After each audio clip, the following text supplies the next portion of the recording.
Excellent!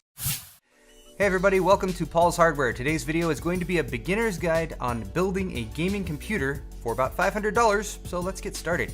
A desktop PC is made up from 7 different parts: a processor or CPU, which will often come with a heatsink fan for cooling in the box, a case to hold everything and protect the parts inside, as well as providing some airflow, a motherboard which everything plugs into, memory that holds onto data that the computer needs quickly, and at least one storage drive like a SSD or hard drive for permanent data storage, a power supply to supply power, and if it wants to be a gaming PC, almost always a dedicated graphics card. Now this video is about building the desktop computer itself, so if you're using this as a guide, bear in mind that apart from these 7 components, you would still need an operating system to install, like Windows 10. You can get it cheap via the video link in the card up there.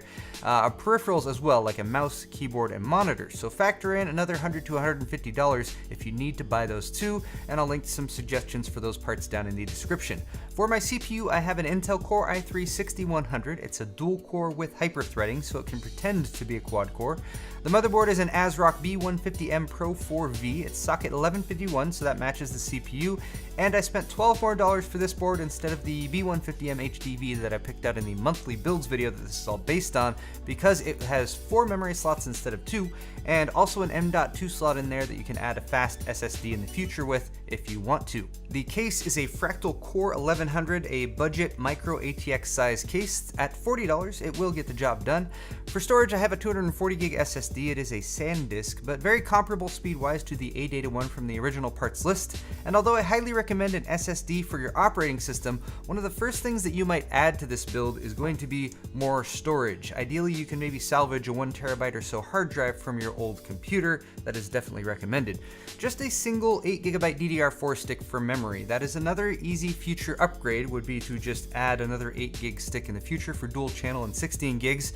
Also, embarrassing mistake here, I accidentally grabbed an incompatible G.Skill DDR3 memory stick for some of this video that I was going to use, but fortunately I realized my mistake and I ended up switching to an 8 gig Corsair DDR4 stick. The video card is a Gigabyte Radeon RX 460 with 4 gigs of video memory, a great starter card for $130, and also an easy part to upgrade down the line. The power supply was supposed to be an EVGA 450 watt unit, but... So if you're wondering why there's a 700 watt power supply here and a 450 watt power supply in the description, well, I ordered the 450 watt and Amazon sent me a 700 watt. The plastic on the outside of it had a sticker with a 450 watt label on it too, so I mean, that's what I paid for, but this is what I got. But anyway, for the purposes of this video, the 700 watt unit will work just as well. Those are my components though, and for tools I'm also going to keep it simple with a standard Phillips head screwdriver, scissors, and a rubber mat to set delicate components on. Oh, and later on I realized I also needed some pliers. So here's everything unboxed and laid out onto the table. Apart from each item itself, I have the box of accessories that came with the case, the power cord and 4 screws that came with the power supply, the heatsink fan that came with the CPU, and the motherboard manual, I/O shield, and SATA cable that came with the motherboard. The power supply supplies power via these cables to the rest of the computer. It will plug in directly to your storage, the SSD, as well as the graphics card, and a couple places on the motherboard. And if you're concerned about static electricity, then take the 3-prong plug from your power supply and plug it into a grounded outlet, and then just touch the housing. That will ground you, and then you'll be safe to touch other components. So let's get the motherboard ready to go by installing the CPU and memory. Carefully open the CPU socket on the motherboard by pushing the lever arm down and out, away from the socket, then lift the lid. There's a triangle on the corner of the CPU that you should align with the triangle that's on the socket, as well as the socket cover. Remember to never touch the gold contacts on the bottom of the CPU or those pins in the socket. They are very delicate. Hold the CPU by its edges, line up those gold triangles, and with the contacts facing down, lower the CPU onto the socket very carefully. There are also 2 notches along the edges of the CPU that will help align in the socket. Once it's in, don't push down, just give it a very light jiggle to make sure it's settled, and then close the socket lid, then push down the lever all the way back into place, and note that it might take a little bit of pressure to do that. The socket cover will pop off and the CPU is installed. Next, we'll install the stock CPU heatsink fan, which has some thermal paste pre-applied to help it transfer heat from the CPU.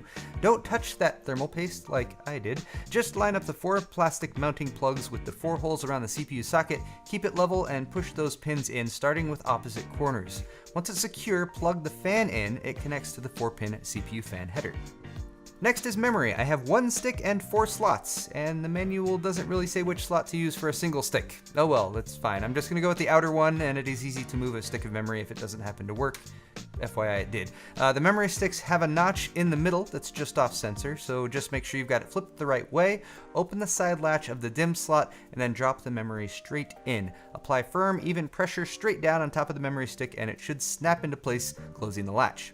Okay, let's set the motherboard, CPU, and memory assembly aside for a moment and work on the case and power supply. Remove the case side panels and the vertical drive mount that's right up at the front, and prep the power supply by unbundling just the cables that we need. Those are the 24-pin and 8-pin plugs for the motherboard, and the SATA power connector for an SSD. Note that the 8-pin is labeled CPU and should not be confused with the 6+2-pin connectors for graphics cards, which we won't be using in this build. They are keyed again, so you can't plug them in wrong unless you really force them, but watch out for that. Bundle all the unused cables up so you can shove them in the drive bays at the top of the case, and then drop in the power supply and secure it with the 4 screws from the back. While you're at it, finish off that case prep by removing these upper 2 white expansion slot covers. Remember, there's no shame in using a screwdriver for a stuck thumb screw. And grab the I/O shield that came with the motherboard and pop that into the rectangle opening below the power supply. Use the butt end of a screwdriver to pop that into place if it's given you any trouble. Next, you'll want motherboard standoffs, so gather 8 of these from the case accessories, as well as 8 screws of the proper threading to go in each standoff. You can just test outside of the case. Your motherboard should have 8 mounting holes that correspond with the mounting points in the case itself. I like to really secure my standoffs to the case, so I used pliers here to tighten them down so they wouldn't come loose if I ever take the system apart. Now we can drop in the motherboard, CPU, and memory assembly. Angle the I/O into the case first and make sure you have all of your standoffs in the right place once it's settled. I missed one here, but I just had to pull the motherboard out, move the standoff to the right spot, and then everything was good to go. Once you're sure everything is lined up and that there's no standoffs anywhere where they shouldn't be, secure the motherboard with your 8 screws, and remember, these do not need to be tight, just snug. Now comes the fun part of plugging all those cables into the motherboard, starting with the 24-pin and 8-pin power supply cables. These are keyed so they'll only go in one way, and there's a latch on one side of the plug that will engage with the catch on the motherboard side plug.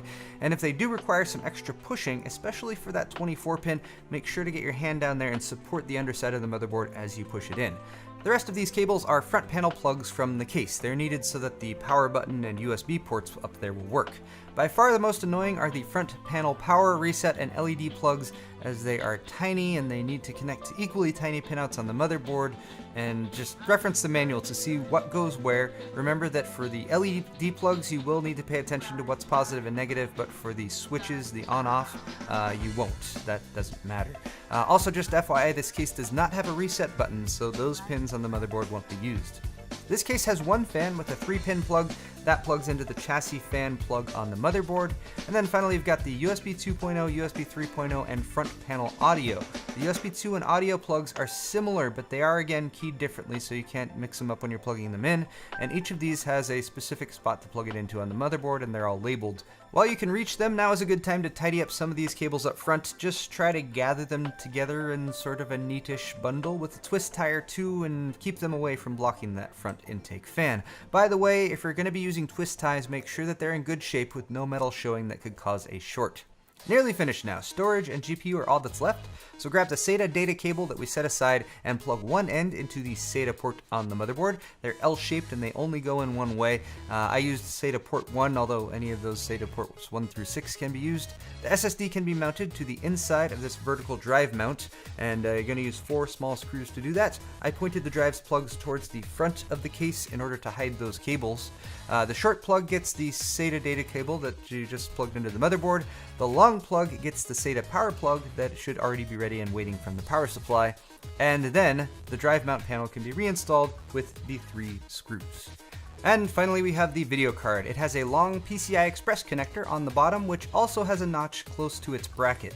Line this up with the PCI Express slot on the motherboard that is closest to the CPU, and the graphics card should drop into place with just a bit of firm pressure.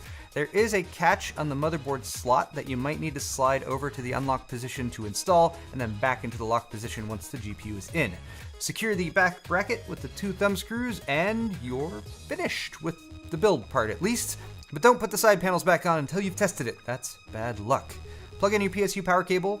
You could also connect the monitor, mouse, and keyboard at this point. Turn on the power supply and hit that power button, and your system should spring to life with fans spinning and, well, I guess just fans spinning for now if you didn't plug in a monitor like me. If it doesn't spin up, it usually means that you have a short somewhere or that something isn't plugged in all the way, so start by going through those connections and see if you missed something, or maybe like the graphics card isn't seated or something like that. So that's how you build this little computer, but what's next? Well, you'd want to do some basic system setup and install an operating system like Windows 10, and I have a follow-up video coming on that very soon. You might also be considering upgrades. This build has a lot of headroom for that, which I will also be doing an upcoming video on, and you'd probably also want to see how the system actually performs, and you guessed it, I have a video coming up on that soon too. In the meantime though, I hope this video helps you in your PC building adventures. Leave your comments in the comment section down below. Links to these parts as well as my Paul's Hardware store where you can buy shirts like this one are also in the description. Hit the like button to get subscribed if you enjoyed. Thanks for watching, and I'll see you next time.